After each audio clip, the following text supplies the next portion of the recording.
ভালো করে বুঝো, শাহজালাল রহমাতুল্লাহ আলাইহি জীবনে বিবাহ করেন নাই, খবরও তো অনেকের নাই। ভক্তগো আল্লাহর মোহাব্বতে বিয়া ছাড়ছে, আর শাহজালালের ভণ্ড ভক্তরা বউয়ের মোহাব্বতে আল্লাহ ছাড়ছে। আল্লাহ যে এখনো পারেন তাও আল্লাহ দেখায়। বসরা এলাকার একজন নারী রাবেয়া বসরিয়া, আল্লাহর পেয়ারা বান্দি, কেমন আল্লাহর মোহাব্বতে পড়িয়া বিবাহের সিঁড়ির মধ্যে পাও রাখে না। কার মোহাব্বত? আল্লাহর মোহাব্বত। শাহজালালের ভক্ত দাবি করে দাড়ি নাই, শাহজালালের ভক্ত দাবি করে টুপি নাই, খাজা মঈনুদ্দিন চিশতি আজমিরির ভক্ত দাবি করে পর্দা করে না। অথচ খাজা মঈনুদ্দিনের ইতিহাস কত মারাত্মক, শাহজালালের ইতিহাস কত মারাত্মক। জীবনে বেপর্দায় চলেন নাই, মাথায় অল টাইম পাগড়ি রাখতেন, জীবনে হারাম কোনো খানা খান নাই, বেগানার দিকে নজর দেন নাই। তুমি শাহজালালের ভক্ত না, তুমি ভণ্ড। পৃথিবীতে শাহজালালের পিওর ভক্ত, খাজা মঈনুদ্দিনের পিওর ভক্ত আমরা, দাড়িওয়ালা টুপিওয়ালা নামাজিরা।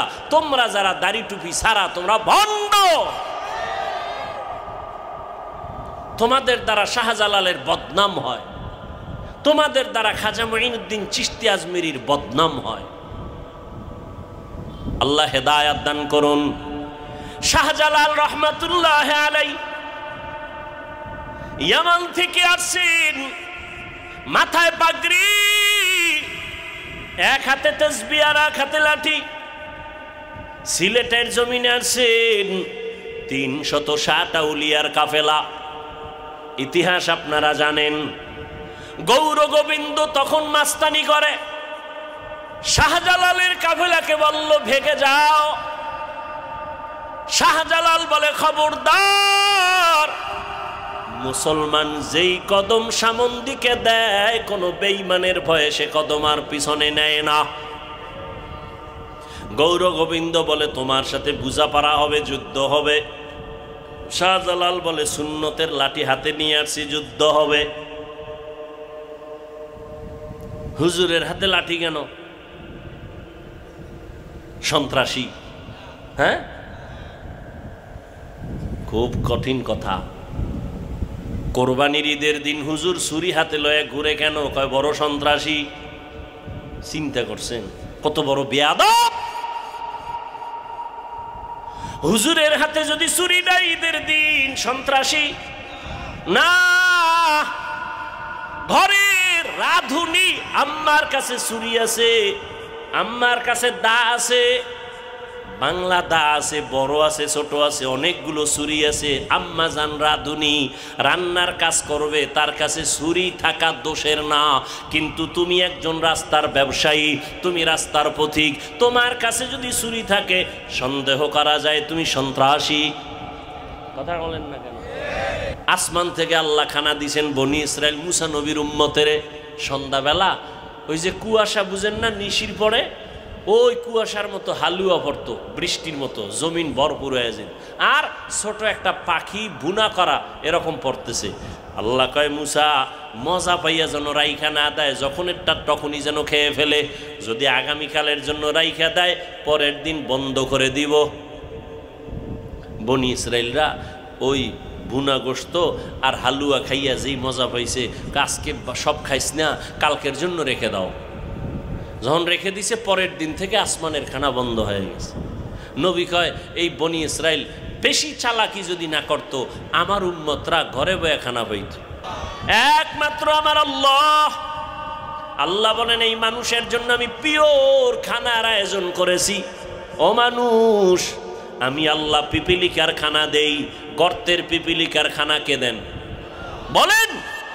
উড়ন্ত পাখির খানা কে দেন? জমিনের মধ্যে জঙ্গলে হাজারো প্রাণী আছে, কে খাওয়ায়? এরে আল্লাহর গোলাম, নদীর মধ্যে কোটি কোটি ধরনের প্রাণীর খানা কে দেন? ওই যে বড় বড় সমুদ্র, আটলান্টিক মহাসাগর, প্রশান্ত মহাসাগর, বড় বড় সমুদ্রের নীল তিমি আছে। নীল তিমি আছে না নাই? এক একটা নীল তিমির প্রতিদিনের খাদ্য তালিকা 1000 কেজি চিংড়ি মাছ। সুবহানাল্লাহ বলবেন না? কে খাওয়ায়? কোহে কাফ একটা পাহাড়ের নাম। ওই পাহাড়ে একটা প্রাণী বসবাস করত, সিমোর্গ। ওই প্রাণীটার প্রতিদিনের খাদ্য হলো 40টা মোটা তাজা হাতি। কে খাওয়ায়? বলেন কে খাওয়ায়? দেখছেননি? ও আল্লাহর বান্দারা, চিড়িয়াখানা ঢাকায় যাও, বাঘের খানা লেখা আছে তালিকায় 17 কেজি গোশত খায় একটা বাঘ প্রতিদিন। কে খাওয়ায়? জঙ্গলের প্রাণীর খানা কে দেন? ওরা কি আপনাদের সিরাজ দিখান বাজারে আইসা সকাল 8টায় নাস্তা খায়? না, আল্লাহ ওদের বাড়ি পৌঁছায় দেয়। ওরা দামি না আমরা দামি? বলেন। আমগো খানা আল্লাহ আমগো ঘরে দিতে পারতেন না? আমরা গাধার মতো দৌড়ই কেন খানার জন্য? পিপিলিকার খানা আল্লাহ গর্তে যদি দিতে পারেন, মাছের খানা যদি নদীর ভিতরে দিতে পারেন, উড়ন্ত পাখির খানা যদি বাতাসের মধ্যে দিতে পারেন, জঙ্গলের প্রাণীর খানা যদি আল্লাহ জঙ্গলে দিতে পারেন, সব প্রাণীদের থেকে তো আমরা দামি। আমাদের খানা কেন আল্লাহ আমগো মুখের সামনে দিলেন না? আমরা কেন পাগলের মতো দৌড়াই? খানার জন্য মায়েরে গালি দেই, খানার জন্য যত মামলা, খানার জন্য যত হামলা, খানার জন্য যত মা বাবার দ্বন্দ্ব, খানার জন্য যত স্বামী স্ত্রীর মাঝখানে দ্বন্দ্ব, শুধু খাই খাই জিন্দেগির জন্য। এর একমাত্র কারণ, পিপিলিকা কোনোদিন আন্দোলন করে না খানা দাও, বেতন বাড়াও। আন্দোলন করছে? পিপিলিকা তার খানা জাগা মতো পায়। আমরা মানুষ দামি হইয়া কেন আন্দোলন করি? বেতন বাড়াও, রিজিক বাড়াও, খানার তরকারি বাড়াও, আমাদের খানার সবজির দাম কমাও। কেন কেন কেন? একমাত্র কারণ, ওই পিপিলিকা ঠিক মতো টাইম মতো খানা পায়, জঙ্গলের প্রাণী টাইম মতো খানা পায়, নদীর মাছ টাইম মতো খানা পায়। একমাত্র কারণ, আল্লাহরে ওরা মানে, আল্লাহ ওদের যা প্রয়োজন চাওয়ার আগে মিটায়। আর আমরা আল্লাহর পেয়ারা গোলাম হইয়া আল্লাহকে মানি না, এ কারণে আমরা টাইম মতো খানাও পাই না। এজন্য আমাদের খানায় কষ্ট। বনি ইসরাইলের না আল্লাহ আসমান থেকে দিছিলেন? কোরআন শরীফে ঘটনা আছে না? আল্লাহ তাআলা বলেন, গুনাহ থেকে নিজেকে বাঁচাও, মাটির মানুষ মাটির মতো নরম হইয়া চলো, গরম ভাব দেখাইও না, আল্লাহর মোহাব্বত নিয়ে চলো, মেজাজকে ঠান্ডা করো, আল্লাহর ভয় অন্তরে জমা করে নাও। মরণের কথা স্মরণ করো। কিসের বাহাদুরি? কত বড় বড় বাহাদুর কবরে চলে গেল। কই নমরুদ, কই সাদ্দাত, কই ফেরাউন, কই হামান, কই কারুন। নমরুদ আমার আল্লাহকে মারার জন্য রেডি, আল্লাহকেই মেরে ফেলবে। সেই নমরুদের মারার জন্য কোনো সৈন্যবাহিনী লাগে নাই। আপনারা জানেন না? নমরুদের দফা ঠান্ডা হলো কিতে? একটা অসুস্থ মশা। ফেরাউনের বাহাদুরি সব ধ্বংস। ওদের মতো বাহাদুর আর হওয়া যাবে না। অতএব এখনো মাটির মতো নরম হইয়া ওই কবরওয়ালাদের দিয়ে তাকাও। কই এত ক্ষমতাওয়ালারা সব খালিয়াতে কবরে চলে গেল। কই বাড়ি, কই গাড়ি, কই টাকা, কই পয়সা। আজকে আমি বলি আমার বাড়ি, আমার ঘড়ি, আমার টাকা, আমার সব আমার। মইরা গেলে সব কিছু খুইলা রাখবে আমার রক্তের আপনেরা। এই ঘড়িটা আর একজনের হাতে দিয়া বলবে এটা হাফিজুর রহমানের ঘড়ি না, এটা আমার। আমার মোবাইলটা আমি বলি এখন আমার, কি আমি মইরা গেলে মোবাইল আর একজনের হাতে নিয়ে বলবে এটা আমার মোবাইল, হাফিজুর রহমানের মোবাইল না। আমার বাড়িটা আর একজন দখল করবে। অতএব সব সারিয়া দেখলাম চিন্তা করে, আমার আমার বলতে কিছুই নাই, একমাত্র আমার বলতে পারি আমার আল্লাহ। মান ইয়াহদিল্লাহু ফাহুয়াল মুহতাদ ওয়া মান ইউদ্লিল ফালান তাজিদা লাহু ওয়ালিয়াম মুরশিদা। আল্লাহ যাকে চান হেদায়াত দিবেন, সে হেদায়াত পেয়ে যাবে।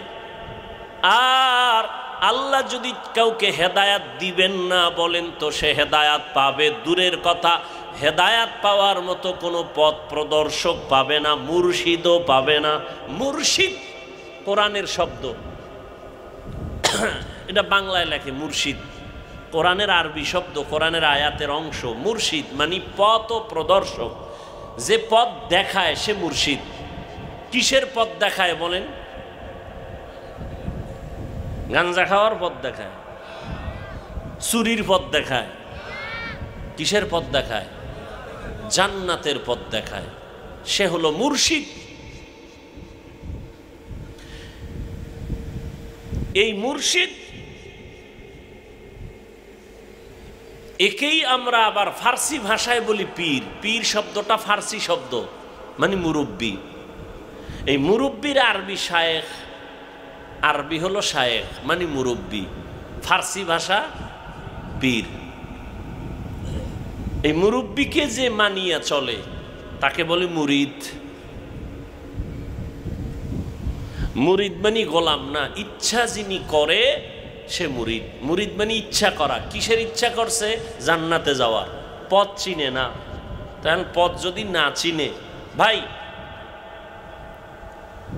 সাহাবায়ে কেরাম কোরআন হাদিস বুঝতেননি? বলেন, জানতেননি, মানতেননি? কোরআন হাদিস তাদের হাতে ছিল নি? ছিল। কোরআন হাদিস হাতে থাকতে নবীকে তারা অনুসরণ করলেন কেন? শুধু কোরআন হাদিস দিয়ে সব সমাধান হবে এজন্য ইসলামের দলিল 4টা বানায় দিছে: কোরআন, হাদিস, ইজমা, কিয়াস। রসুলের যুগে মোবাইল ছিল? সাহাবায়ে কেরামের যুগে ছিল? তাবেইন, তাবেইনের যুগে ছিল? কোরআনে মোবাইলের কথা নাই, হাদিসেও নাই। নামাজে দাঁড়াইছেন, মোবাইলে রিংটোন বাইজে উঠছে, ইমাম সাহেবের কেরাত ভুলে গেছে মোবাইলের আওয়াজে। মানুষের নামাজ নষ্ট হবে হবে বাপ। রিংটোন যে বাজতেছে 1.5 মিনিট ধরে, এটার করবেন কি? কোরআন খুঁজলে সমাধান পাবেন? হাদিসে মোবাইলের সমাধান আছে? সমাধানের জন্য মুফতি সাহেব লাগবে। কি লাগবে? আপনি যদি কোন ব্যক্তি মানি না, আপনি ভণ্ড। এ সমাধান দিবে মুফতি, জাস্টিস। ইসলামী শরীয়তের জাস্টিস একমাত্র উলামায়ে আহলে হক। এরা ইসলামী শরিয়া বোর্ডের জাস্টিস।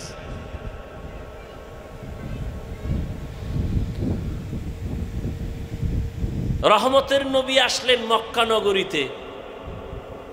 মানুষগুলো মুরব্বী নাই, চরিত্রেরও কোনো ভালাই নাই, অবাধে যুবক যুবতী চলে, কোনো বিয়ে শাদী নাই।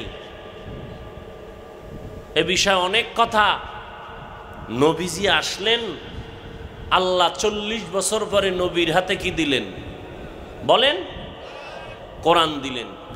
নবী দাওয়াত শুরু করলেন। 40 বছর পর্যন্ত নবীকে আল্লাহ কিতাব দেন নাই।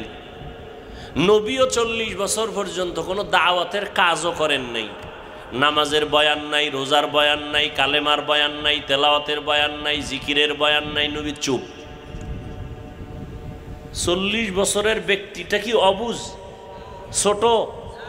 বিশ্ব নবী মানি পৃথিবীর শ্রেষ্ঠ জ্ঞানী, শ্রেষ্ঠ বৈজ্ঞানিক, শ্রেষ্ঠ দার্শনিক। রসুলের মতো শ্রেষ্ঠ বৈজ্ঞানিক আর কেউ ছিল? নবীর আগে ছিল, পরে ছিল, এখন আছে, আসবে। সারা দুনিয়ার সমস্ত বৈজ্ঞানিকদের শ্রেষ্ঠ বৈজ্ঞানিক কে? আমার নবী। দুনিয়ার সমস্ত দার্শনিকদের দার্শনিক আমার রসুল। দুনিয়ার সমস্ত মুফাসসিরিনদের মুফাসসির আমার রসুল। দুনিয়ার সমস্ত মুফতিদের মুফতি আমার। সারা জীবন এই প্রশংসা করলে শেষ হবে না। এক কথা, আমার রসুলের কোনো তুলনা নাই। সেই রসুল 40 বছর পর্যন্ত কোনো দাওয়াতের কাজ নাই, চুপ। চুপচাপ নবী কি করেন? এই 40টা বছর কি করতেছেন নবী? নবী মক্কা থেকে দূরে হেরা পাহাড়, ওখানে যাইয়া বিশাল উঁচু পাহাড়ের উপরে ওইটা ভেতর একটা গর্ত, ওখানে বসে আল্লাহর ধ্যান করেন, আল্লাহ পাওয়ার সাধনা করেন। কি করেন? আমার কথা বুঝতেছেন আপনারা? এবার আপনাদের কাছে আমার একটা প্রশ্ন। নবীজি দীর্ঘ 40 বছর পর্যন্ত আল্লাহ পাওয়ার সাধনায় সময় কাটাইলেন, কারো কাছে কোনো দাওয়াতের কাজ করেন নাই। কোথায় এই সময় কাটাইলেন বলেন? এবার আমাকে বলেন তো, মক্কার ঘর বাইতুল্লাহ, এটার দাম বেশি না হেরা গুহার দাম বেশি? কিসের দাম বেশি? বাইতুল্লাহর দাম বেশি। কোরআনের আয়াত, ইন্না আউওয়ালা বাইতিন উযিআ লিন-নাসি লাল্লাযী বিবাক্কাতা মুবারাকান ওয়া হুদা মুবারাকান ওয়া হুদাল লিল আলামিন।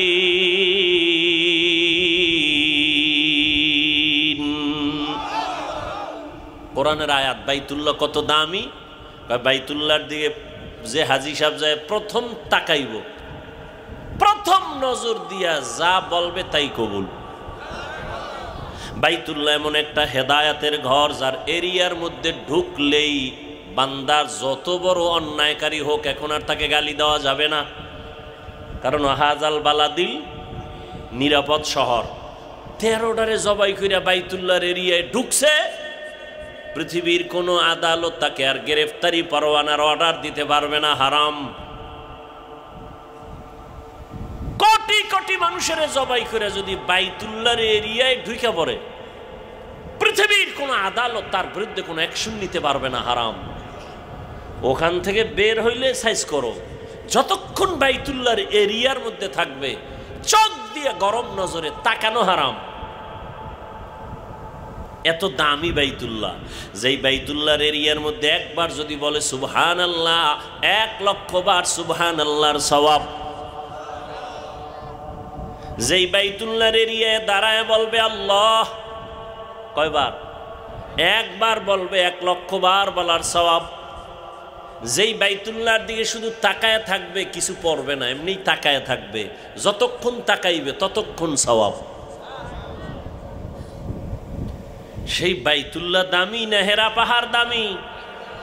সেই বাইতুল্লাহ থুইয়া রহমতের নবী হেরা পাহাড়ের গুহায় কেন 40 বছরের মতো সময় কাটালেন?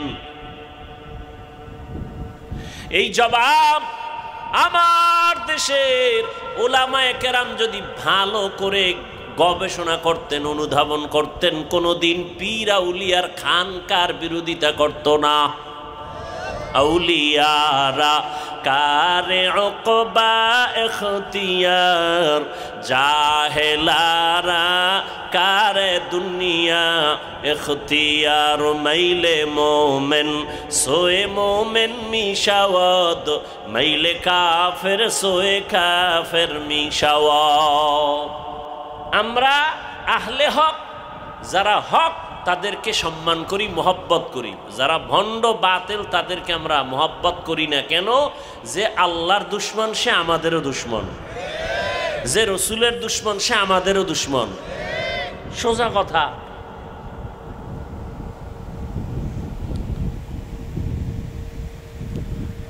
এত সুন্দর রহমতের নবী আসছেন 40 বছর পর। আল্লাহ তাআলা নবীকে কোরআন দান করেছেন। কোরআন আসলো তো দাওয়াত শুরু হয়ে গেল। নবী এবার হেঁটে হেঁটে মানুষের দ্বারে দ্বারে যায়, দাওয়াত দেয়। কুলু লা ইলাহা ইল্লাল্লাহ তুফলিহুন, মান ক্বালা লা ইলাহা ইল্লাল্লাহ দাখালাল জান্নাহ। কালেমার দাওয়াত শুরু হয়ে গেল 40-এর পরে। রহমতের নবী দাওয়াত দিয়া দিয়া ওই চরিত্রহীন লম্পট মানুষগুলো কেমন যেন এখন নবীর দলে আসতেছে। চরিত্রহীন মানুষগুলো রহমতের নবীর অনুসরণ করে কোরআনের লাইনে যখন আসলো, এই মানুষগুলো এতটা দামি হয়ে গেল, আল্লাহ পাক জিব্রাইল আমিনকে লিস্টি নিয়ে পাঠায়, কয় নবীরে গিয়া লিস্টি দেখাও। এই লিস্টিতে যাদের নাম আছে এরা বিনা হিসাবে জান্নাতি। আতিনা ফি দারে দুনিয়া না হাসান, আতিনা ফি দারে উকবা না হাসান, ইয়া গিয়াসাল মুস্তাগীসিন আহদিনা লিফতিখারা বিল উলুমে ওয়াল গিনা। তাহলে মক্কার মানুষ চরিত্রহীন ভালো হয়ে গেল। কেমন ভালো? জান্নাতের সুসংবাদ মরার পরে না আগেই। কেমন সুসংবাদ, কেমন দামি! ইতিহাসের পৃষ্ঠা উল্টাইয়া দেখো, রহমতের নবীকে জবাই করার জন্য তরবারি নিয়ে দৌড়ায় পৃথিবীর নিকৃষ্ট সন্ত্রাসী, নাম কি? ওমর। নবীকে জবাই করে কল্লাটা নিয়ে আসবে, আবু জাহাল 100 লাল উট পুরস্কার দিবে। রহমতের নবীরে যাইয়া জবাই করবে, তরবারি নিয়ে ওমর দৌড়ায়। আল্লাহর আদালত থেকে হেদায়েতের লাইন ঘুরে গেল, রহমতের নবীরও দোয়া কবুল হয়ে গেল। ওই ওমর তরবারি ফালাইয়া রহমতের নবীরে দেখলেন, আর কালেমা পড়ে মুসলমান হয়ে গেল। এমন দামি এখন ওমর। ওমর এখন যেই পথে চলে, শয়তান ওই পথে চলতে ভয় পায়। ওমরের নাম শুনলে এখনো কেমন যেন খালি গরম গরম বাতাস। কেমন বান্দা নবীরে জবাই করতে যায়, হেদায়েতের মালা গলায় লেগে গেল। ওমরের এখন রাস্তা দিয়া চললেই শয়তান চলে না, শয়তান আসে না, ওমরের দেখলে পালায়। হ্যাঁ, সিরাজদি খানের এক যুবক কয়, শয়তান আমারে দেখলেও পালায় কেন? বলে, ওর থেকে বড় শয়তান আমি।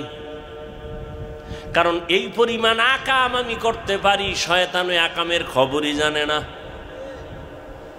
কি শয়তান ওই আকামের খবর জানে না? বাংলাদেশে যে আকামগুলি ঘটে মাঝে মাঝে, ঠিক নি? কঠিন, এটি শয়তানও পারে না।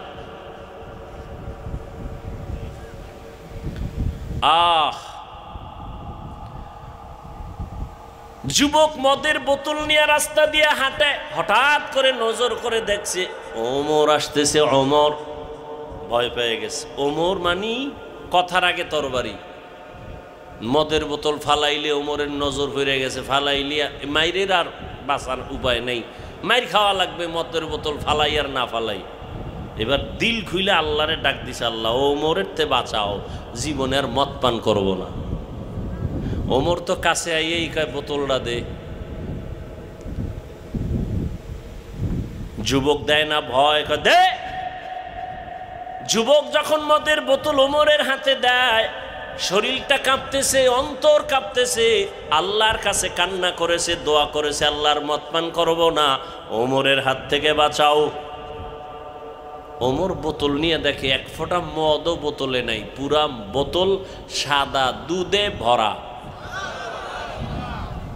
কার কুদরত?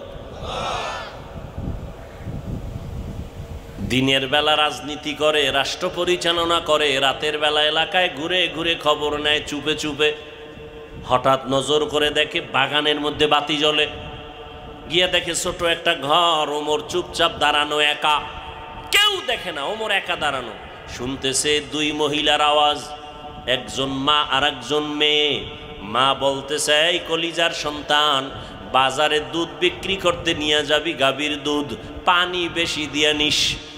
মেয়েটা বলে, আম্মু খবরদার আর বলবা না, ওমর যদি খবর পায় কল্লা ফালায় দিবে। মা কয়, ওমর দেখবে না। ওমর শুনতেছে, মা কয় ওমর দেখবে না। মেয়ে ডাক দিয়ে কয়, মা ওমর যদিও দেখবে না, তবে ওমরের আল্লাহ তো দেখবেন। ওমর এতটুকু শুনে চলে গেছে।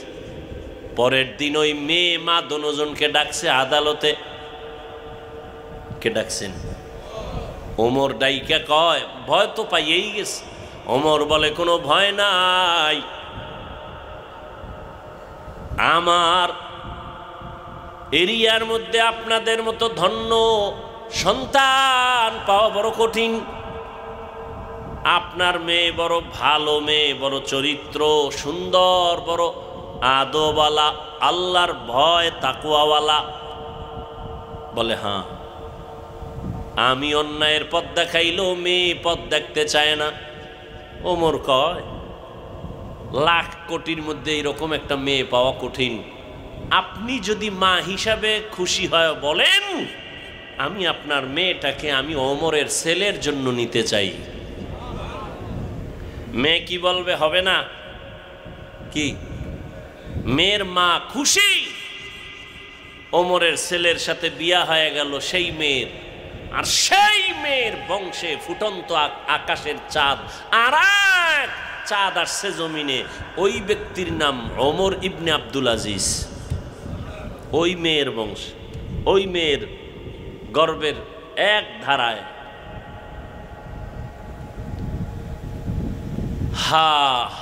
ওমর রাজনীতি করে দেখায় গেছেন, আবু বকর রাজনীতি করে দেখায় গেছেন, রহমতের নবী রাষ্ট্র পরিচালনা করে দেখায় গেছেন। রাষ্ট্র পরিচালনা করো, সেখানে অশান্তি হবে কেন, রক্তপাত হবে কেন? একমাত্র কারণ ওই দুই জিনিস যারা মানবে না তারা মরার আগেই ধ্বংস। মনে আছে না? এক নাম্বার হলো ব্যক্তি, দ্বিতীয় হলো কোরআন, প্রথম রহমতুল লিল আলামিন। নবী বিদায় বেলা সারা দুনিয়ার উম্মতের জন্য এই দুইটা জিনিস রেখে চ্যালেঞ্জ দিয়ে গেলেন। ক্বালা রাসূলুল্লাহ সাল্লাল্লাহু আলাইহি ওয়া আলিহি ওয়াসাল্লাম, তারাকতু ফীকুম আমরাইন লান তাদিল্লু মা তামাসসাকতুম বিহিমা কিতাবাল্লাহি ওয়া সুন্নাত রাসূলি। দুই জিনিস রেখে গেলাম, নবী বলেন যদি ধৈর্য রাখো ঈমানও যাবে না, সম্মানও যাবে না। এক নম্বরে আল্লাহর কিতাব কোরআন, দ্বিতীয়টা হলো আমি মুহাম্মদের যারা পাবা না তাদের জন্য আমি মুহাম্মদের রেখে যাওয়া সুন্নত। নবীরে আর পাবো? নবীরে পাবো না, কিন্তু নবী আমাদের জন্য তার আদর্শ রেখে গেছেন। ও বাবা, সন্তান বিবাহ তুমি যদি করতে চাও, কেমন মেয়ে ঘরে নিবা? রহমতের নবী আদর্শ শিখিয়ে গেছেন, ওই আদর্শ মতো বিয়া করো, বিয়ার মধ্যে দেখবা শান্তি। ওই আদর্শ মতো সন্তান নাও, সন্তান হবে সান্ত্বনার সন্তান, চোখ জুড়ানো সন্তান হবে। নবীর আদর্শ মেনে তুমি খানার প্লেটে বাও, খাইয়া দেখবা পেটটা ঠান্ডা। উল্টা পাল্টা খাইবা, তোমার অশান্তি মরার আগেই শুরু হয়ে যাবে। নবীর আদর্শ মতে বিবাহের সিঁড়িতে পা রাখো।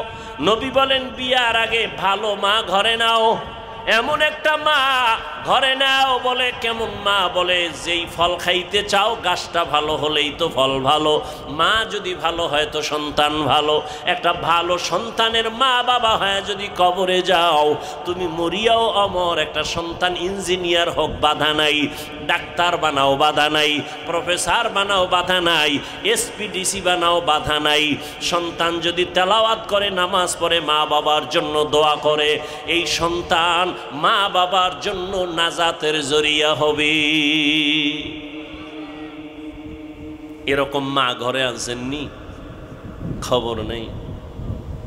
নবীর আদর্শ যারা ধরে রাখছে এখনো, তারা সম্মানেও আছে, শান্তিতেও আছে। আর যাদের কাছে কোরআন নাই, নবীর আদর্শ নাই, এরা সম্মানেও নাই, শান্তিতেও। 10 তলা বিল্ডিং শান্তি? মিথ্যা কথা। শান্তির মালিক কে? মহামারী করোনায় চাইয়া দেখছেন না, নগদ সারা দুনিয়াটা স্তব্ধ। দুনিয়ার সব মানুষগুলো ঠান্ডা। করোনায় পুরা দুনিয়াটাকে অন্ধকার বানায় দিল। ব্যবসা বন্ধ, চাকরি বন্ধ, ব্যবসা বন্ধ, ফ্যাক্টরি বন্ধ, গাড়ি বন্ধ, দোকান বন্ধ, সব বন্ধ। ইতিহাস ভুলে যাইও না রে যুবক। মহামারী করোনা সব বন্ধ করে দিয়েছে। দ্বীনের মার্কাজ, মাদ্রাসা, কোরআন বন্ধ হয় নাই, হয়েছে? স্কুল কলেজ সব বন্ধ, কোরআনের মাদ্রাসা বন্ধ হয়েছে। না খাইয়া মরছে কয় হুজুর? বড় লোকেরা মাস্ক লাগাইছে, ট্রিপল মাস্ক, মরবে না।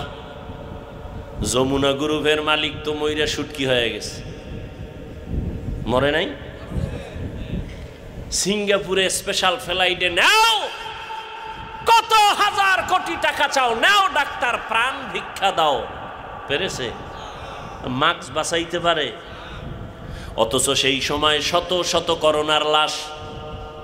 ছেলে যায় না বাবার কাছে, মরছে করোনা, যাবে না। কিন্তু আমগো দেশের হুজুরেরা এই সব লাশগুলো কাঁধে নিলেন, গোসল করায়া, কাফন পরায়া, জানাজা পরায়া কবরে রাখলেন। একজন হুজুরেও করোনায় মরে নাই। ইতিহাস ভুলে যাইয়েন না। হায়াতের মালিক, রিজিকের মালিক আল্লাহ, কোনো অন্য মাধ্যম না। ওই যে জন্ম নিয়ন্ত্রণ করে বেঈমান,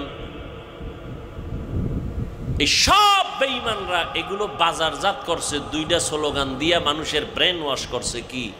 সন্তান বেশি হলে থাকবো কই, খাবে কি? এবার বড়ি খাও, জন্মকে নিয়ন্ত্রণ করো, সন্তান কমাও। এই নিয়ন্ত্রণের চাবি আল্লাহর হাতে, তুমি কেমনে কমাইবা? এত ট্যাবলেট খাইলো সোনার বাংলায়। আপনারা অনেক জ্ঞানী, আমাকে বলুন তো 20 বছর আগের তুলনায় এখন আমার সোনার বাংলায় সন্তান অনেকটা কমছে না? কি সত্য কথাটা বলেন না? কমছে তো ট্যাবলেট কই? চালাক যারা কিছু আছে না, বেয়াদব, অতি চালাক। চালাক ভালো, অতি চালাক ভালো না। এই অতি চালাক যেটি বেয়াদব, এটি কইব আমরা বাড়াইছি, হুজুরেরা বাড়াইছে, সন্তান হুজুরেরা বাড়াইছে। সারা বাংলাদেশের হুজুর খুঁজা দেখেন তো, হুজুর গো সন্তান আর আপনাদের সন্তান হিসাব করেন। আরো মজার কথা হলো, পৃথিবীতে বিধর্মীদের সন্তান মুসলমানের তুলনায় বেশি, অথচ জন্ম নিয়ন্ত্রণের বড়ি সাপ্লাই দেয় বেঈমানেরা। ওরা খায় না, পৃথিবীর কোন বেঈমান ইহুদি জন্মের ট্যাবলেট খায় না, নিয়ন্ত্রণের সব মুসলমানের দিছে। উদ্দেশ্য কি? ওগো বউ বেশি, সন্তান বেশি। প্রত্যেকটা বেঈমানের খবর নেন, ইহুদির খবর নেন। রবীন্দ্রনাথের কয় সন্তান খবর আছে? পৃথিবীর সমস্ত বিধর্মীদের সন্তান বেশি, স্ত্রী বেশি। তাহলে ওরা জন্ম নিয়ন্ত্রণের জিকির কইরা ওরা খায় না কেন? ওগো টার্গেট ভিন্ন, মুসলমান কমাও, তাহলে আমগো মাস্তানি বেড়ে যাবে। মুসলমান দেখেন, এই বয়ান কোনো ইমাম সাহেব মসজিদে করলে কোনো বেঈমান বিরোধিতা করবে না, মুনাফেক মুসলমান দাঁড়ায় বলবে এই বয়ান চাই না। কি বেঈমান লাগবে না তো? মুসলমানই দাঁড়ায় বলবে হুজুর এই বয়ান কইরেন না। ইহুদিরে গালি দিলে আপনার গায়ে লাগে কেন? বিধর্মীর বিরুদ্ধে বললে আপনার কলিজা ব্যথা লাগে কেন? আপনার নেতার বিরুদ্ধে কথা বললে আপনার কষ্ট লাগে কেন? রসুলের যে গালি দেয় কষ্ট লাগলো না কেন? আপনি কেমন মুসলমান হিসাবটা মিলায় নেন মরার আগেই, রেজাল্ট আপনার হাতে রেডি। নেতারে গালি দিলে কষ্ট বেশি না নবীরে দিলে বেশি, নিজে নিজে হিসাব কইরা রেজাল্ট হাতে নিয়ে নেন। যদি দেখেন নবীরে গালি দিলে অত কষ্ট লাগে না, নেতা নেত্রীরে গালি দিলে কষ্ট যেই পরিমাণ লাগে, আপনি রসুলের খাঁটি উম্মত না। এটা হুজুর টুজুর লাগবে না হিসাব মিলাইতে, আপনারটা আপনি মিলাই নেন।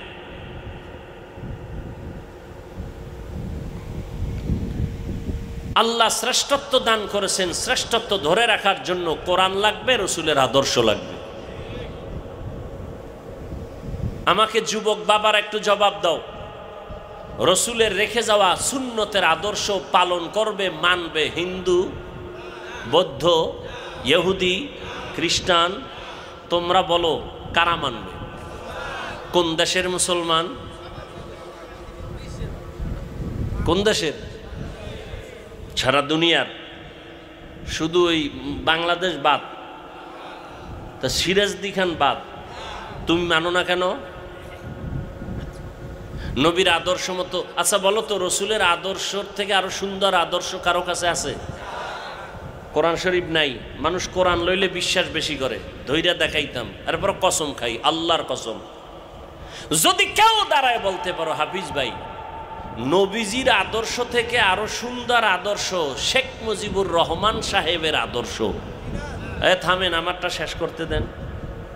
তাহলে আমি ওয়াদা করছি আল্লাহর কসম, আমি নবীরটা বাদ দিয়া শেখ সাহেবেরটা নিব। খুব বুঝেন, আগে বুঝেন, বুঝেন, বুঝেন। কেউ যদি বলেন নবীজির আদর্শ থেকে জিয়াউর রহমান সাহেবের আদর্শ আরো ভালো, আল্লাহর জাতের কসম আমি নবীজিরটা বাদ দিয়া জিয়াউর রহমান সাহেবেরটা নিব। এবার বলেন, নবীজির থেকে ভালো আদর্শ কারো কাছে আছে? এক কথায় জবাব, দুনিয়ার সবার আদর্শ নাপাক, একমাত্র মদিনার রসুলের আদর্শ পাক। সহজ, আর কোনো কথা নাই। মানেন না কেন? এবার বলবেন মানলে কি জানি। আচ্ছা, আপনার চোখের নজরে আমরা রসুলের আদর্শ মতো টুপি পরছি, দাড়ি রাখছি, নামাজ পড়ি, পর্দা করি, হালাল খাই, আমাদের আপনাদের থেকে আমরা অনেক বিপদে আছি। হ্যাঁ, কই? কান্নাকাটি আপনারা করেন, একদল হাসেন, একদল কাঁদেন। আমরা হুজুরেরা আগেও যেমন ছিলাম এখনো আছে। টেনশন আছে কোনো? কথা কন, টেনশন আছে? আমাদের কোনো টেনশন নেই। সম্মান কমছে বলেন? তা চোখের সামনে দেখতেছেন, আপনাকে আমি হুজুর হইতে বলি না, অন্তত আপনি নবীর আদর্শ মতো নামাজটা পড়েন।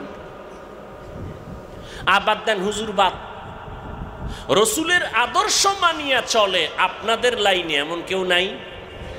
RAB, army, police, BDR, doctor, professor, engineer আছে, 5 ওয়াক্ত নামাজ পড়ে। আপনি পারেন না কেন? হুজুর বাদ। আপনার লাইনের ব্যক্তি যদি আপনার মতো ব্যবসা করে, নামাজ পড়ে, আপনি পারেন না কেন? আপনার মতো যুবক, আপনার মতো জেনারেল লাইনের ব্যক্তি নদীর মধ্যে মাছ ধরে, নামাজ পড়ে, আপনি পারেন না কেন? আপনার মতো ব্যক্তি জেনারেল লাইনে থাইকে স্কুলে কলেজে পড়ে, নামাজ পড়ে, আপনি পারেন না কেন? কি ওয়াজ শুনবেন? এটা আসল ওয়াজ। বুঝবেন না বুঝবেন সেটা আপনার বিষয়। এ রাস্তায় গাড়ি চালায় ড্রাইভারেরা, নামাজি নাই, তা আপনি পারেন না কেন? আমি তো হুজুর হইতে বলি না, সব হুজুর বাদ, 5 মিনিটের জন্য সব বাদ। আপনাদের লাইনের লোকগুলো দিয়ে আপনাকে বুঝাইতেছি। নদীর মধ্যে মাছ ধরে জেনারেল লাইনের মানুষ, ওসি, ডিসি, এসপি 5 ওয়াক্ত নামাজি নাই, চেয়ারম্যান, মেম্বার, এমপি 5 ওয়াক্ত নামাজি নাই, আপনি পারেন না কেন? স্কুল কলেজে লেখাপড়া করে স্টুডেন্ট 5 ওয়াক্ত নামাজ পড়ে নাই। ও যুবক বাবা, তুমি স্কুলে পড়ে নামাজ পড়ো না কেন? হুজুর হওয়ার দরকার নাই, রসুলের আদর্শ নিয়ে চলো। আমি তো সারা বাংলাদেশের যুবকদেরকে উৎসাহ দেই, ডাক্তার হও, ইঞ্জিনিয়ার হও, ওসি হও, ডিসি হও, তবে বাধা এক জায়গায়, বেয়াদব হইও না, খবরদার। বলবা হাফিজ ভাই বেয়াদব হব না, তার ব্যাখ্যা কি? ব্যাখ্যা অনেক সংক্ষেপ কথা। 3 জায়গায় বেয়াদবি করবা না। তুমি ইঞ্জিনিয়ার হও, আলহামদুলিল্লাহ, ডাক্তার হও, ধন্যবাদ, তুমি একজন কলামিস্ট হও, ধন্যবাদ, তুমি একজন প্রফেসর হও, ধন্যবাদ। 3 জায়গায় বেয়াদবি করলে খুব দ্রুত গতিতে তুমি বিছানায় পড়ে যাবা, ধ্বংস। মরার আগে তুমি ধ্বংস হতে হতে শেষ। 1, মা বাবার সাথে বেয়াদবি করবা না। 2, শিক্ষকের সাথে বেয়াদবি করবা না। 3, ওলামায়ে কেরাম, মুরব্বীদের সাথে বেয়াদবি করবা না। করলেই জীবন শেষ। মরবা না, শুরুতে বলছিলাম না, মরবা না, জ্বলতে জ্বলতে বিছানায় ধ্বংস হয়ে যাবা। কারণ তোমার আমার জীবনের সফলতার জন্য 2টা পুঁজি লাগবে, সুস্থতা, দোয়া। দোয়া আসবে মা বাবার থেকে, শিক্ষকের থেকে, মুরব্বীদের থেকে, এবং তাদের দোয়া কবুলিয়াতের যথেষ্ট পরিমাণ নমুনা আছে। এজন্য দেখো, মা বাবার সাথে যারা বেয়াদবি করে ওরা মরার আগে ধ্বংস। শিক্ষকের সাথে যারা বেয়াদবি করে খোঁজ নাও, মরার আগে ধ্বংস। আলেমদের সাথে যারা বেয়াদবি করে মৃত্যুর আগেই এদের ধ্বংস নেমে আসে। কি এর বাড়ি গাড়ি, 10 তলা বিল্ডিং বানায় মাস্তানি করে লাভ কি? যদি ঘুমাইতে না পারো সে বিল্ডিংয়ে। সুইস ব্যাংকে কোটি কোটি টাকা রেখে লাভ কি যদি বংশের কেউ সে টাকা ভোগ করতে না পারে? কি লাভ হবে এই মাস্তানি করে? এর সে খেরের ঘরে আলু ভর্তা দিয়ে খাইয়ে ঘুমানো ভালো, প্যারাডো গাড়ি বাদ দিয়ে রিক্সা চালানো ভালো। কে বলবে এই কথা, কে বুঝবে এই কথা? বলারও মানুষ নেই, বুঝারও মানুষ নেই, বিরোধিতা করার মানুষ আছে। আমি যে আয়াত পড়ছিলাম ওর ধারে কাছেও ঢুকি নাই, ঢুকবো? মনে আছে না? সংক্ষেপ 2-4টি কথা বলবো। মিনহা খালাকনাকুম ওয়া ফিহা নুঈদুকুম ওয়া মিনহা নুখরিজুকুম তারাতান উখরা। আল্লাহ বলেন, আমি মাটির থেকে মানুষ সৃষ্টি করেছি, আবার এই মাটির গর্ভে নিয়ে যাব, আবার এই মাটির গর্ভ থেকে আমি আল্লাহ পুনরায় উঠাবো হাসরের ময়দানে। এখানে অনেক কথা আছে, আল্লাহ মাটির থেকে কেমনে সৃষ্টি করলেন, আমি ওদিকে যাব না। এখান থেকে আমরা কি সবক পাই? কসাসুল আউয়ালিন মাওয়াইজুল আখিরিন, অতীতের ইতিহাস পরবর্তী প্রজন্মদের জন্য উপদেশবাণী। অতীতের কেচ্ছা কাহিনীর থেকে আমাদের শিক্ষা নেওয়া দরকার। নমরুদের কেচ্ছা, ফেরাউনের কেচ্ছা কোরআনে আছে, নবীদের কেচ্ছা কাহিনী আছে, আছে না নাই? হ্যাঁ বলেন। এত ভেজাল, এত ভেজাল, ধর্ম নিয়ে ভেজাল। ভারত, পাকিস্তান, বাংলাদেশে, পৃথিবীর আর কোথাও এত ভেজাল নাই। ধর্ম নিয়ে যেই বাড়াবাড়ি ভেজাল আমগো সমাজে। বয়ান করবে, মানুষের পাও দইরা দিনের পথে ডাকবে, সেখানে আউলা জাউলা কথা বলে মানুষকে বিভ্রান্ত করে। বলে কেচ্ছা কাহিনীর ওয়াজ আমরা করি না, বলে না, বলে না। কত বড় বাহাদুর! কেচ্ছা কাহিনীর ওয়াজ করি না। কি বুঝাতে চাও বাঙালিরে? অথচ পৃথিবীর মধ্যে শ্রেষ্ঠ কেচ্ছা কাহিনীর কিতাব হলো কোরআন। পৃথিবীর মধ্যে শ্রেষ্ঠ কিচ্ছা কাহিনীর কিতাব হলো হাদিস। 2000-এর উপরে কোরআনে আয়াত আছে শুধু কেচ্ছা কাহিনী, কেচ্ছা কাহিনী। কোরআন শরীফের মধ্যে কেচ্ছার বয়ান আছে, সাপের কেচ্ছা, বাঘের কেচ্ছা কোরআনে আছে না নাই? এই ওলামায়ে কেরাম আছে? হ্যাঁ, বুঝান, ভালো করে বুঝান। কোরআন শরীফের মধ্যে হাতির কেচ্ছা আসেনি? বলেন। মশা মাছির কেচ্ছা আসেনি? ব্যাঙের কেচ্ছা আসেনি? তাহলে জাতির এই কথা কেন বলেন আমরা কেচ্ছা কাহিনীর বয়ান করি না? 2000 আয়াত আছে শুধু কেচ্ছা কাহিনী, কেচ্ছা কাহিনী, কেচ্ছা কাহিনী। আর হাদিসের মধ্যে হাজার হাজার কেচ্ছা কাহিনী আছে। এরপর বলবেন হাফিজ ভাই আপনার কথা বুঝছি, কিন্তু আমরা তো এটা বলি না, কোরআন হাদিসের বাইরের কেচ্ছা। হ্যাঁ, আমরা তাবলিগওয়ালা, দেওবন্দি, চরমনাই, উজানি যারা বলেন, আমরা পীর আউলিয়ার যারা ভক্ত হয় কথা বলি, আমরা অনেক আল্লাহওয়ালাদের কেচ্ছা বলি, কিন্তু এমন কেচ্ছা বলি না যেই কেচ্ছা বলার দ্বারা মানুষ দিন থেকে দূরে যাবে। আমরা এমন আল্লাহওয়ালার কেচ্ছা বলি যেই কেচ্ছা শুনলে মানুষের দিল নরম হয়, বেনামাজি নামাজি হয়, বেপর্দাওয়ালা পর্দাওয়ালা হয়। সমস্যা কোথায়? আল্লাহ হেদায়াত দান করুন। আল্লাহ বলেন, মানুষ মাটির থেকে তোমাকে সৃষ্টি করেছি। মাটির সৃষ্টি শ্রেষ্ঠ, নূরের সৃষ্টি শ্রেষ্ঠ না। সিদ্ধান্ত কার? আগুনের সৃষ্টি, জিনেরা শ্রেষ্ঠ না। একমাত্র আল্লাহর কাছে শ্রেষ্ঠ মাটির সৃষ্টি, মানুষ। সিদ্ধান্ত কার? স্থায়ী না অস্থায়ী? জানা থাকলে বলেন আল্লাহরই স্থায়ী সিদ্ধান্ত মানে নাই কে? বলেন। মাটির সৃষ্টি, কথা কেন? মাটির সৃষ্টি শ্রেষ্ঠ। মাটির সৃষ্টি, নূরের সৃষ্টি শ্রেষ্ঠ না। আগুনের সৃষ্টি শ্রেষ্ঠ। ঘোষণা কার? সিদ্ধান্ত কার? স্থায়ী না অস্থায়ী? মানে নাই কে? ইবলিস। মাটির সৃষ্টি শ্রেষ্ঠ যারা মানে না তারা ইবলিসেরই বন্ধু। কথা বলেন না কেন? মিনহা খালাকনাকুম, আল্লাহ মাটির থেকে মানুষ বানাইয়া সৃষ্টির শ্রেষ্ঠ মর্যাদা দান করেছেন। ওয়ালাকাদ কাররামনা বানি আদম ওয়া হামালনাহুম ফিল বাররি ওয়াল বাহরি ওয়া রাযাকনাহুম মিনাত তাইয়্যিবাত ওয়া ফাদ্দালনাহুম আলা কাসীরিম মিম্মান খালাকনা তাফদীলা। বনি আদম বড় দামি, মাটির থেকে আল্লাহ সৃষ্টি করেছেন, শ্রেষ্ঠ মর্যাদা দান করেছেন। আল্লাহ বলেন এই মানুষকে আমি শ্রেষ্ঠ মর্যাদা দিয়া জমিনে চলার মতো ব্যবস্থা করেছি, পানির মধ্যে চলার মতো ব্যবস্থা করেছি। যেই লোহা পানির মধ্যে ফেলে দিলে ভাসে না ডুবে যায়, কিন্তু মানুষের মেধা দিয়া সেই লোহা দিয়া বড় বড় স্টিমার বানাইয়া এক দেশ থেকে অন্য দেশে ব্যবসার জন্য মালামাল টানাটানি করে। এই ব্যবস্থা কে করেছেন?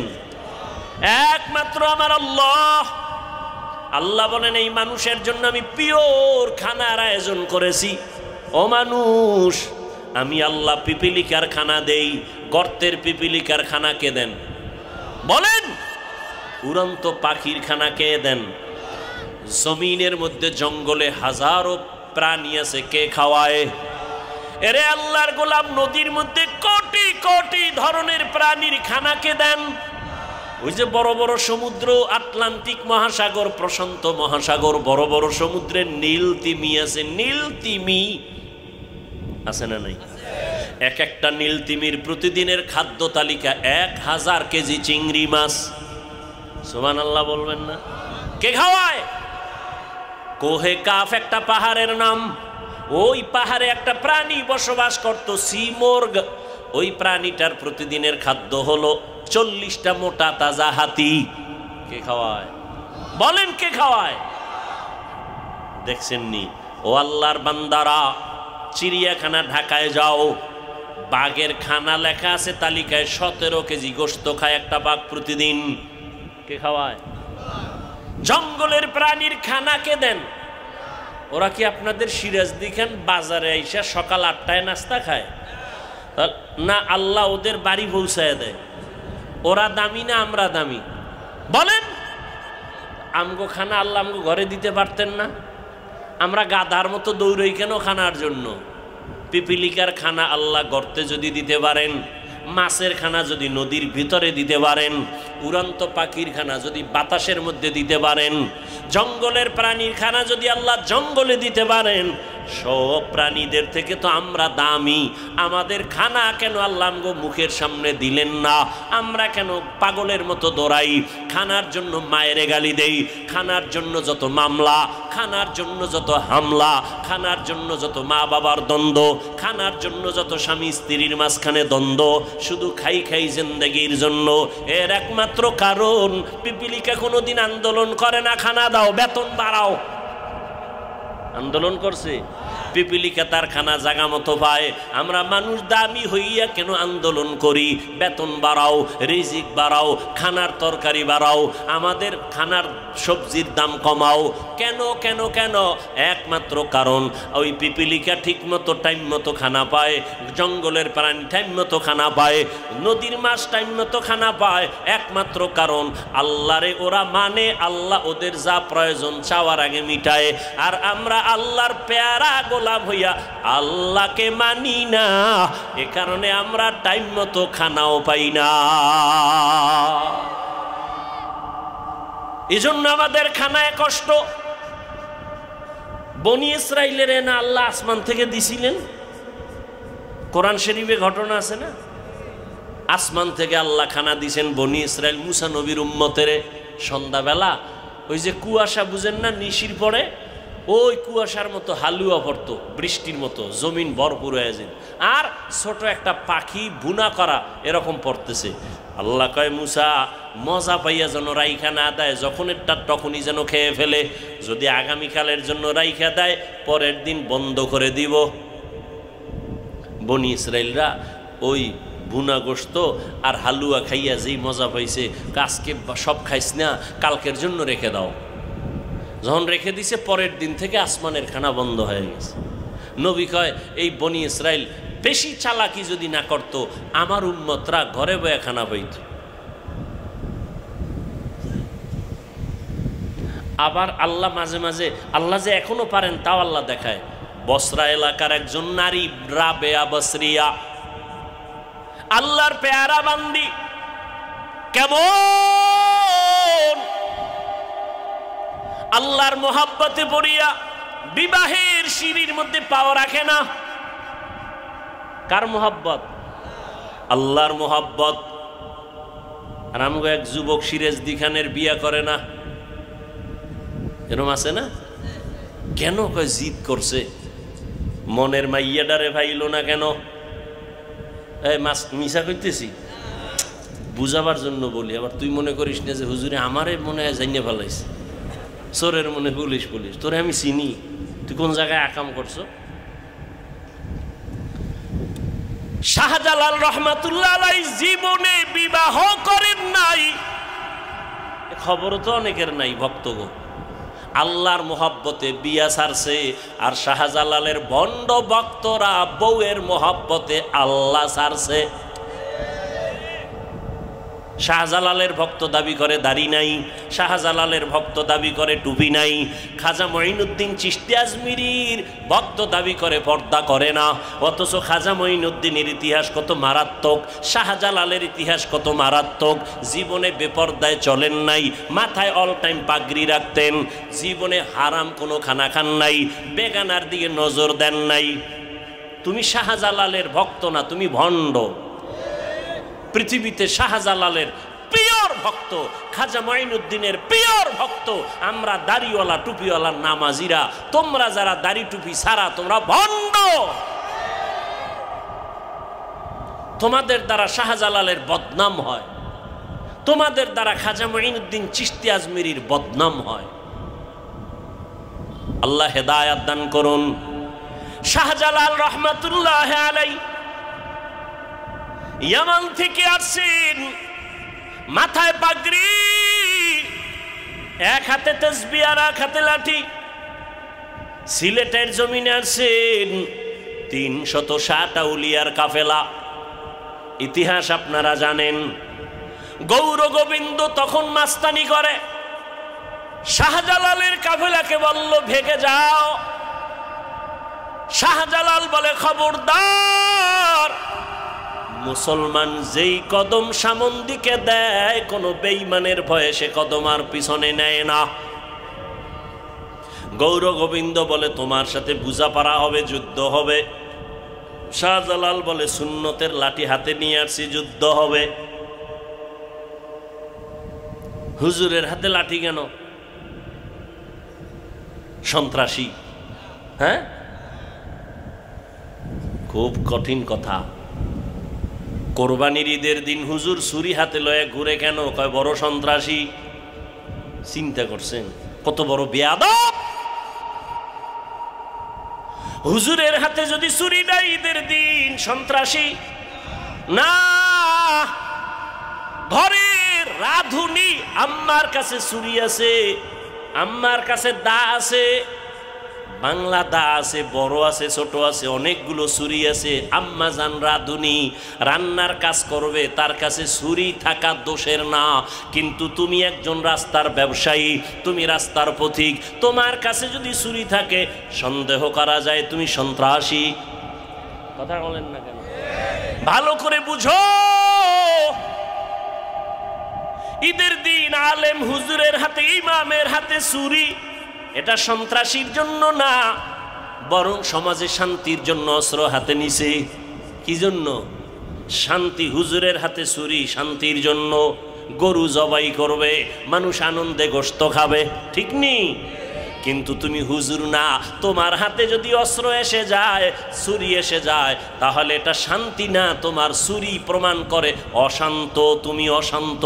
তোমার দ্বারা সমাজ হবে অশান্ত, তোমার দ্বারা সমাজ হবে বিশৃঙ্খলা। তোমার এই অবস্থা থেকে ফিরার জন্যই আল্লাহর নবী জিহাদের আইন কোরআনের দ্বারা আল্লাহ দেখাইছেন। সব সন্ত্রাসী কর্মকাণ্ড বন্ধ করার একমাত্র মেডিসিনের নাম জিহাদ। সন্ত্রাসী বন্ধ করার মেডিসিনের নাম কি? জিহাদ। কোরআনের আইন। পৃথিবীর কোন হুজুরের দরকার নাই। তোমার শক্তি থাকলে কোরআন শরীফের একটা আয়াতকে তুমি লাল কালি দাও তো, দেখি কত শক্তি তোমার আছে। যাও, জিহাদের যত আয়াত আছে কোরআনে কেটে দাও পারলে, দেখি কত শক্তি তোমার। ভাইরা আমার, শাহজালালের হাতে লাঠি। এক অন্ধ বুড়ি, কি বুড়ি? অন্ধ বুড়ি সন্ধ্যাবেলা রাস্তা দিয়ে হাঁটে, একটা হারিকেন জ্বালাইয়া। কি জ্বালাইয়া? অন্ধ চোখে দেখে। একজনে কয়, এই বুড়ি তুমি না অন্ধ? বলে হ্যাঁ। তুমি আবার হারিকেন জ্বালায় হাঁটো কেন? তুমি কি চোখে দেখো? কয় না। হারিকেন হাতে নিয়েছ কেন? বুড়ি বলে, রে আহমক, ও বোকা নির্বোধ, তুমি বুঝো না, আমি নিজে পথ দেখার জন্য হারিকেন জ্বালাই নাই, আমি আলো হাতে নিছি, কোনো আহমক যেন আমার গায়ের উপরে ধাক্কা না লাগায়। তাহলে হারিকেন জ্বালাইছি নিজে পথ দেখার জন্য। না, বরং অন্যদের অপরাধমূলক আক্রমণের থেকে আত্মরক্ষার জন্য। হুজুরের হাতে যদি তুমি দেখো লাঠি, হুজুরের হাতে যদি দেখো তোমার ছুরি, এটা কাউকে আক্রমণ করার জন্য না। আমার পাগড়ি ধরে যদি কেউ টান দেয়, পাগড়ি ফিরানের ক্ষেত্রে লাঠি লাগতে পারে। কি যদি কেউ মাদ্রাসার আওয়াজ দিয়া বন্ধ করে দেয়, কেউ ইমামের উপরে হামলা চালায়, মুসলমানের ইমানের উপরে হামলা চালায়, আত্মরক্ষার জন্য লাঠি ব্যবহার করতে হবে। শাহজালাল হাতে লাঠি নিয়ে বলে, গৌর গোবিন্দ, অস্ত্রের দরকার নাই, আমাদের অস্ত্র হলো চোখের পানি। তাহাজ্জুদে কান্না করলেন, দোয়া করলেন, ফজরের আজান যখন দিলেন, আজান শুরু, গৌর গোবিন্দের পতনও শুরু। মিয়া বিজয়কে দিবেন, তোমার অস্ত্র মস্ত্রর কি হবে? মাওলার সাথে লাইন লাগাও, সব সমাধান হয়ে যাবে। কাবাগার ভাঙতে আসার পরে আল্লাহ হেফাজত করছেন না? সে আল্লাহ তো এখনো আছেন। আরে আপনার ঘরে একটা শিশু বাচ্চা, ওর গুনাহ আছে? ওর কোনো গুনাহ আছে? তাহলে ওর পাও ভাঙছে কেন পইরে গিয়া? ও জ্বরে কাঁপে কেন? ওর মাথা ফাটে কেন? ওর লিভারে সমস্যা কেন বাচ্চাটার? ওর তো কোনো গুনাই নাই। ওর এত অসুস্থতা কেন? এত বিপদ কেন? বিপদ তো হবে আপনার। আপনি অন্যায় করেন। হ্যাঁ ঠিকই, কথা ঠিক, বিপদ তোমার। তবে তোমার ছেলে দিয়ে আল্লাহ বুঝাইতেছে, কান ধরে টান দিলে মাথা চলে আসবে। ঘরের মধ্যে যত অপরাধ, যত বিপদ, তোমার আমার গুনার কারণে। আমি বাবার অন্যায়ের কারণে আমার সন্তান কষ্ট পায়, আমার অন্যায়ের কারণে আমার স্ত্রী কষ্ট পায়, আমার গুনার কারণে সমাজের মানুষ কষ্ট পায়, আমার অন্যায়ের কারণে। ভাইরা আমার, আল্লাহ তাআলা বলেন, হে মানুষ, মাটির থেকে তোমাকে বানাইয়া তোমাকে সবক দিতে চাই। 1 নাম্বার সবক, মাটির দিকে তাকায় দেখো, তুমি যে এত গরম গরম ভাব দেখাও, তুমি মাটির সৃষ্টি, মাটির মতো নরম হয়ে চলো, মাটির মতো নরম হইয়া চলো, গরম ভাব দেখাইও না। মাটি কেমন? এত অত্যাচার মাটির উপরে, কাউকে কিছু বলে না, রাগ করে না, সব ধৈর্যের সাথে মেনে নেয়। মাটির উপরে যে অন্যায় চলে, মাটি যদি একবার রাগ করে, ওই যে কয়েকদিন আগে ভূমিকম্প হইল না মায়ানমারে, ওদিকে থাইল্যান্ডে সব ধ্বংস হয়ে গেল। চিন্তা করেন তো, দুনিয়াটা ধ্বংস করতে 1 সেকেন্ড লাগে না, খালি একটা ভূমিকম্প হলেই হয়ে যায়। সংবাদ মাধ্যমে বারবার সতর্কতা বানিয়ে আসতেছে, মারাত্মক ভূমিকম্প আসবে, ভূমিকম্প, ঢাকা সহ সব শেষ হয়ে যাবে। শুনেন নাই? আমার মনে আছে, তখন আমি ছাত্র, লেখাপড়া করি, অনেক আগে, ছোট ছিলাম। সংবাদ মাধ্যমে তখনকার সময় তারা খবর দিছিল, মে মাসের 7 তারিখে কিয়ামত হবে, কিয়ামত। পুরো ঘোষণা হয়ে গেছিল কিয়ামত হবে। আল্লাহ তাআলা বলেন, গুনাহ থেকে নিজেকে বাঁচাও। মাটির মানুষ, মাটির মতো নরম হইয়া চলো, গরম ভাব দেখাইও না, আল্লাহর মোহাব্বত নিয়ে চলো, মেজাজকে ঠান্ডা করো, আল্লাহর ভয় অন্তরে জমা করে নাও। মরণের কথা স্মরণ করো। কিসের বাহাদুরি? কত বড় বড় বাহাদুর কবরে চলে গেল। কই নমরুদ, কই সাদ্দাত, কই ফেরাউন, কই হামান, কই কারুন। নমরুদ আমার আল্লাহকে মারার জন্য রেডি, আল্লাহকেই মেরে ফেলবে। সেই নমরুদের মারার জন্য কোনো সৈন্যবাহিনী লাগে নাই। আপনারা জানেন না নমরুদের দফা ঠান্ডা হলো কিতে? একটা অসুস্থ মশা। ফেরাউনের বাহাদুরি সব ধ্বংস, ওদের মতো বাহাদুর আর হওয়া যাবে না। অতএব এখনো মাটির মতো নরম হইয়া ওই কবরওয়ালাদের দিয়ে তাকাও। কই এত ক্ষমতাওয়ালারা সব খালিয়াতে কবরে চলে গেল। কই বাড়ি, কই গাড়ি, কই টাকা, কই পয়সা। আজকে আমি বলি আমার বাড়ি, আমার ঘড়ি, আমার টাকা, আমার সব আমার, মইরা গেলে সব কিছু খুইলা রাখবে আমার রক্তের আপনেরা। এই ঘড়িটা আর একজনের হাতে দিয়া বলবে এটা হাফিজুর রহমানের ঘড়ি না, এটা আমার। আমার মোবাইলটা আমি বলি এখন আমার, কি আমি মইরা গেলে মোবাইল আর একজনের হাতে নিয়ে বলবে এটা আমার মোবাইল, হাফিজুর রহমানের মোবাইল না। আমার বাড়িটা আর একজন দখল করবে। অতএব সব সারিয়া দেখলাম চিন্তা করে, আমার আমার বলতে কিছুই নাই, একমাত্র আমার বলতে পারি আমার আল্লাহ। মিনহা খালাকনাকুম, ওই মরণের কথা স্মরণ করিয়া আল্লাহ বলেন মাটির মানুষ আবার মাটির গর্ভে আমি নিয়ে যাব। মাটির গর্ভে আসার আগে তুমি নরম হইয়া কবরের বিছানায় যাও। অহংকারী ভাব অন্তর থেকে দূর করো, গুনাহ অন্তর থেকে দূর করে দাও। মা বাবার দোয়া নাও, আলেম ওলামার দোয়া নাও, শিক্ষকের দোয়া নিয়া, নবীর সুন্নতের আদর্শ নিয়ে চলো। ও যুবক, ও পর্দার আড়ালের মা বোনেরা, ও বৃদ্ধ বাবাজিরা, এরে আম্মা জান, আপনার মতো কত মা এখনো আছে পর্দা করে, নামাজ পড়ে, স্বামীর মাল হেফাজত করে, বেপর্দায় চলে না, নামাজ ছাড়ে না, মোবাইলে সময় নষ্ট করে না, স্বামীর মাল খেয়ানত করে না। এরে আম্মা জানেরা, আপনারা কেন পারবেন না? আল্লাহ সন্তান দান করেছেন, একটা সন্তানকে আদর্শ ডাক্তার বানায় যান। সন্তানের ব্যবহারে কোনো দিন শিক্ষক যেন কষ্ট না পায়, সন্তানের আচরণে কোনো মুরব্বী যেন কষ্ট না পায়, সন্তানের ব্যবহারে কখনো বন্ধুরা যেন কষ্ট না পায়। নম্র ভদ্র আদর্শওয়ালা বানায় যান, আপনার জীবনটা ধন্য হয়ে যাবে। সন্তান ডাক্তার হলেও আপনার জন্য দোয়া করতে ভুলবে না, ইঞ্জিনিয়ার হলেও দোয়া করতে ভুলবে না। এখনো সময় আছে, তওবা করে নেন, আর বেপরদায় চলবেন না, আর মোবাইলে সময় নষ্ট করবেন না, স্বামীর মাল হেফাজত করবেন, খেয়ানত করবেন না, সন্তানটাকে আদর্শওয়ালা বানাবেন। ও বৃদ্ধ বাবাজি, আপনার সন্তানকে আদর্শ সন্তান বানায় যান। মানুষ যেন আপনি মরিয়া গেল দোয়া করে, বাবাও ভালো ছিল, ছেলেটাও বড় ভালো, স্কুলে পড়লেও ব্যবহার ভালো, কলেজে পড়লেও ব্যবহার বড় ভালো, 5 ওয়াক্ত নামাজ পড়ে, মুরব্বি দেখলে আগে সালাম দেয়, এমন একটা সন্তান রেখে যান। পরিশেষে আমার কলিজার যুবক বাবাদের বলবো, ও যুবক বাবা, তোমার মতো যুবক দেখো রাস্তায় গাড়ি চালায়, নামাজ ছাড়ে না। তোমার মতো যুবক দাড়িওয়ালা নামাজি স্কুল কলেজে পড়ে, অভাব নাই। মনেরে বুঝাও তুমি কেন পারবা না? আল্লাহর মোহাব্বত নিয়ে এখনো সময় আছে, তওবা করো, মনেরে বুঝাও, আর আল্লাহকে মনে মনে বলো, হে মালিক,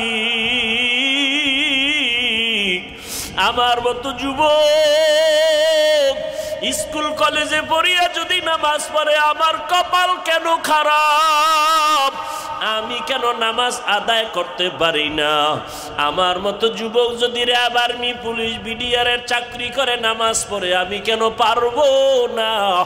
আমার কপালে কার বরদোয়া লাগলো, আমার কপালে কার অভিশাপ লাগলো? আমার মতো যুবক রাস্তায় গাড়ি চালায়, ব্যবসা করে, চাকরি করে, নামাজ ছাড়ে না। তুমি যুবক বাবা কেন পারবা না? তোমার মতো যুবক তাকায় দেখো, শ্রমিকের কাজ করে, নদীর মধ্যে মাছ ধরিয়াও নামাজ ছাড়ে না। তুমি কেন পারবা না? আমি একবারও বলি না তুমি পাগড়িওয়ালা হুজুর হও, তুমি কওমি মাদ্রাসায় যাও, তুমি তাবলিগে যাও, চরমনাই যাও, উজানি যাও, একবারও বলতে চাই না। তোমার মনে চাইলে যাও, না যাও তোমার ইখতিয়ার। তবে আমার দাবি, তুমি স্কুলে পড়ো, কলেজে পড়ো, চাকরি করো, ব্যবসা করো, মা বাবার সাথে বেয়াদবি করবা না, আলেম ওলামার সাথে বেয়াদবি করবা না, কোনোদিন শিক্ষক বা মুরব্বীর সাথে বেয়াদবি করবা না। আদবালা জীবন নিয়ে নবীর আদর্শ মতে নামাজি হয়ে যাও। পেছনের গুনার কথা স্মরণ করে চোখের পানি ছেড়ে তওবা করো। মরিয়া গেল আর দাড়ি কাটবা না, নামাজ ছাড়বা না, বেপরদায় চলবা না, মোবাইলে আর গুনাহ করবা না, মা বাবার বরদোয়া নিবা না, শিক্ষকের সাথে বেয়াদবি করে বরদোয়া নিবা না, ওলামায়ে কেরাম মুরব্বীদের দোয়া নিয়ে চলবা। তওবা করার মতো যদি কারো অন্তর তৈরি হয়, অন্তর যদি মুনাফিকি না থাকে, খাঁটি তওবার নিয়ত যাদের আছে, দুটো হাত আমার আল্লাহকে দেখায় দাও। আয় আল্লাহ, হাতগুলো কবুল করে নেন, তওবা কবুল করে নেন, তওবার উপরে মজবুত হইয়া চলার তৌফিক দান করেন, আমিন। আলহামদুলিল্লাহি রাব্বিল আলামিন, ওয়াসসালাতু ওয়াসসালামু আলা সাইয়্যিদিল আমবিয়া ওয়াল মুরসালিন ওয়া আলা আলিহি ওয়া আসহাবিহি আজমাইন। ইয়া আরহামার রাহিমিন, ইয়া আরহামার রাহিমিন, ইয়া আরহামার রাহিমিন। রাব্বিরহামহুমা কামা রাব্বায়ানি সগীরা। اللهم إنك عفو كريم تحب العفو فاعف عنا. اللهم إنا نسألك رضاك والجنة ونعوذ بك من سخطك والنار. اللهم إنا نعوذ بك من البرص والجنون والجذام وسيء الأسقام. اللهم إني ظلمت نفسي ظلما كثيرا ولا يغفر الذنوب إلا أنت فاغفر لي مغفرة من عندك وارحمني إنك أنت الغفور الرحيم. اللهم ارحمني بترك المعاصي. اللهم ارحمني بترك المعاصي. اللهم ارحمني بترك المعاصي. ও দয়ার মালিক, গুনাহের বোঝা নিয়ে আপনার দরওয়াজায় হাজির। দুনিয়ার মানুষের অনেকের বাড়ির দরওয়াজা এখন বন্ধ, আপনার রহমতের দরজা তো সব সময় খোলা। ও আল্লাহ, আমরা গুনাহ করে ফেলেছি। যেদিন দুনিয়াতে আসছিলাম কত পবিত্র, আমি দুনিয়াতে আসার পরে আমার মা বাবা কত আনন্দ মুখর পরিবেশে ছিলেন। আজকে সেই পবিত্র আনন্দময় জীবনটাকে নাপাক করে ফেলেছি। আমার গুনার খবর আমার মা জানে না, বাবা জানে না, ভাই বোনেরা জানে না। আমার গুনার কারণে এখন আমি তাকায়া দেখলাম, মনে হয় আমার হাত দুইটা নাপাক। আমার গুনার কারণে আমার জবানটা নাপাক হয়ে গেছে। আমার গুনার কারণে আমার চোখ নাপাক, আমার অন্তর নাপাক। তওবার নিয়তে হাত তুলেছি, আর গুনাহ করব না। গুনার কারণে দিলটা পাথর, চোখে পানি নাই। একটা সন্তান যদি মা বাবাকে হারাইয়া কান্না করতে পারে, ও আল্লাহ, আমরা তোমার পরিচয় হারাইয়া কেন কাঁদতে পারি না? আমাদের গুনার কারণে দিলটা পাথরের মতো হয়ে গেছে। ও আল্লাহ, দিলটা নরম বানায় দেন, কান্নাওয়ালা চক্ষু দান করেন। ও সিরাজদি খানের মুসলমান, দুনিয়ার ঘরে আগুন লাগলে পানি ছাড়া ঠান্ডা যেমন হয় না, জাহান্নামের আগুন যে গুনার কারণে জ্বলিয়া উঠল, তোমার আমার গুনার কারণে তোমার আমার মা বাবার কবরে জাহান্নামের আগুন চোখের পানি ছাড়া ঠান্ডা হবে না। ওই জাহান্নামের আগুনটা সমুদ্রের পানি দ্বারা ঠান্ডা করা যাবে না, আবে হায়াতের পানি দ্বারা ঠান্ডা হবে না, জমজমের পানি দ্বারা ঠান্ডা হবে না। রহমতের নবী বলেন, চোখের যদি এক ফোঁটা পানি ছাড়িয়া দাও, চোখের পানির কারণে জাহান্নামের আগুনটা নিভিয়া যাবে। গুনার কারণে দিলটা পাথর। ও আল্লাহর বান্দারা, ডানে বামে তাকাইয়া দেখো কার চোখে পানি। হাতটা বাড়াইয়া দোয়া চাও, কান্নাওয়ালার দোয়া খালি ফেরত যাবে না। ও কান্নাওয়ালা বাবারা, আপনাদের কপাল ভালো, আমাদের কপাল বড় খারাপ। আপনাদের চোখে পানি, আমাদের চোখে পানি নাই। আপনাদের কাছে দোয়া চাই, আল্লাহ আপনাদের রহমতের দৃষ্টি দিবেন, আল্লাহ এই উসিলায় আমাদেরকেও মাফ করে দিবেন। ও আল্লাহ, এই ময়দানে কাউকে খালি ফিরাইয়া দিয়েন না। আয় আল্লাহ, মা বোনদের কবুল করে নেন, ঘরে ঘরে সুন্নতের বাতি জ্বালায়া দেন, সন্তানগুলো নেককার বানায়া দেন। সন্তানের কারণে যেন মা বাবার ইজ্জত নষ্ট না হয়। আয় আল্লাহ, আমাদের সন্তানগুলো আমাদের সান্ত্বনার কারণ বানায়া দেন, সন্তানের দ্বারা আমাদের সম্মান বাড়াবার ব্যবস্থা করে দেন। কত মা কান্না করে, কত বাবা কান্না করে, সন্তানের কারণে সমাজে মুখ দেখাইতে পারে না। ও অভিশপ্ত সন্তান, এমন অভিশপ্ত কপাল নিয়ে কেন দুনিয়ায় জন্ম নিয়েছো? তোমার কারণে বাবার মান সম্মান নষ্ট হবে, তোমার আদব আখলাকের দুর্বলতার কারণে মায়ের ইজ্জত নষ্ট, তোমার মতো সন্তানের অপরাধের কারণে তোমার মাকে মহিলারা বাজে কথা বলে, তোমার চরিত্রের কারণে তোমার বাবাকে সমাজের মানুষ খারাপ বলে। তুমি এত বড় চরিত্রহীন হইয়া কেন দুনিয়াতে আসছো? এখনো সময় আছে, মাওলার কাছে তওবা করে কাঁদো, আর মা বাবার কাছে গিয়া মাপ চাও। মা বাবারে কষ্ট দিয়া জীবনে শান্তি পাইবা না, বরং ওই মা বাবার চোখের পানি তোমার আমার সফলতার পুঁজি। ওই মা বাবার চোখের পানি ছাড়া আমি হাফিজুর রহমান এই চেয়ারে বসতে পারি না রে বাবা। ওই মা বাবা কত বড় অমূল্য ধন, ওই মা বাবার দোয়া ছাড়া তুমি পরীক্ষায় পাশ করতে পারো নাই। ওই মা বাবার চোখের পানি আর দোয়া ছাড়া টাকার মালিক হতে পারো নাই। ওই মা বাবার দোয়া চোখের পানি ছাড়া তুমি সম্মানের চেয়ার পাও নাই। ওই মা বাবার কাছে মাপ চাইও, বাবারে হাতটা ধইরা বলিও, বাবা মাফ করিয়া দাও, আর জীবনে বেয়াদবি করব না। ও আমার কলিজার বাবারা, বাসায় যাইয়া মাকে বলিয়া মাপ চাইয়া নিও।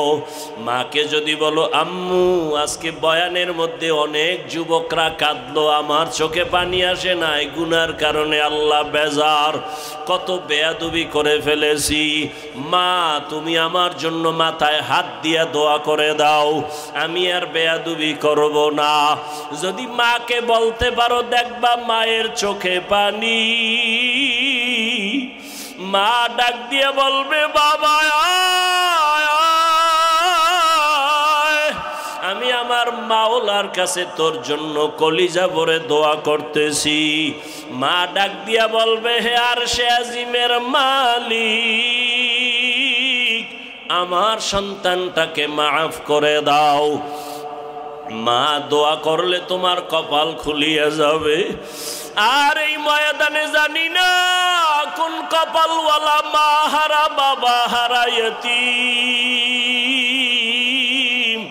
অসহায়ের মতো হাত উঠাইছে। ও আল্লাহ, তাকায় দেখেন এই ময়দানে কারা আব্বা বলে আর জীবনে ডাক দিতে পারবে না, জীবনে আর মা বলিয়া ডাক দিতে পারবে না। ওই কবরের স্থান থেকে দোয়া চাই রে সন্তান, ওই মা বাবার চেহারাটাও কি মনে পড়ে না? ওই মা বাবার জন্য কি মায়া হবে না? ওই মা বাবারে কবরে রাখিয়া কেমনে ঘুমাও? ওই মা বাবারে কবরে রাখিয়া কেমনে আরামে খাও? ওই মা বাবার চেহারাটাও কি তোমার মনে পড়ে না? ওরে চোখের পানি সারিয়া দোয়া করো, আমার মাওলাকে বলো, হে মালিক আমার মা বাবাকে তুমি মাফ করে দাও। মায়ার নবী দুনিয়াতে আসিয়া বাবা দেখতে পারলেন না, 6 বছরে মা হারা অসহায়। ও আল্লাহ, আমার মায়ার নবীর মতো জানি কারা এখানে এতিম। মোনাজাতের পরে অনেকে বাসায় যাইয়া মা বলে ডাক দিবে, অনেকে বাবা বলে ডাক দিবে। আর যার মা নাই, যার বাবা নাই, ডানে বামে তাকায় দেখবে কেমন যেন অসহায়। ও আল্লাহ, গুনার কারণে দিলটা পাথর, চোখে পানি নাই, কান্নাওয়ালা চক্ষু দান করেন।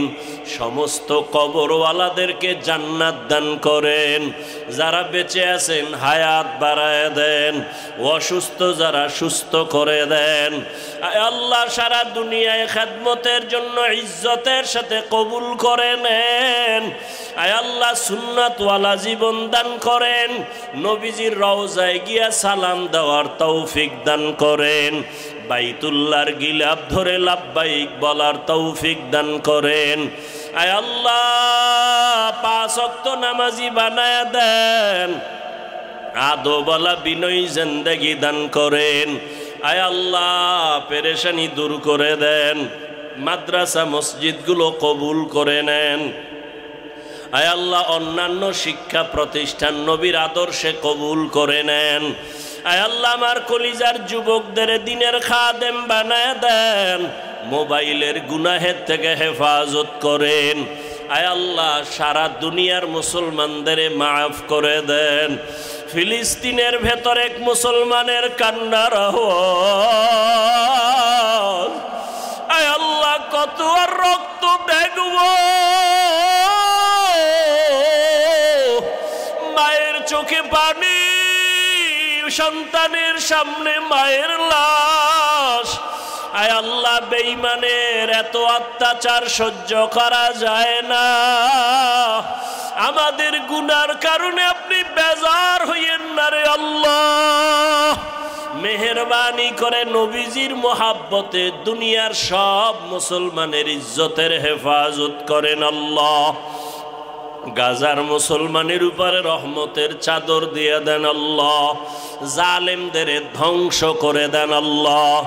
আয় আল্লাহ, জালেমদের ধ্বংস করে দেন আল্লাহ। জালেমদের ধ্বংস করে দেন আল্লাহ। বাংলাদেশ শান্তির দেশ বানায় দেন আল্লাহ। জুলুম থেকে